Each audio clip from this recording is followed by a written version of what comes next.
Well, you got to explain what you're doing. That's how you take it. That's how you take the nut off a Dodge Challenger SRT steering wheel.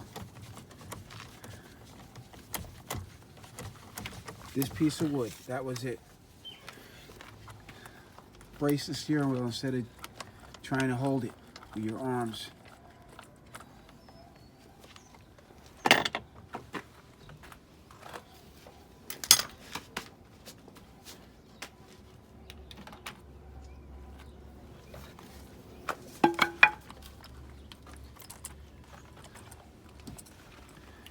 You got the clips off?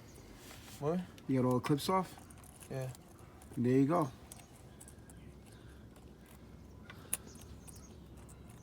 Tutorial on how to take a steering wheel off an SRT8.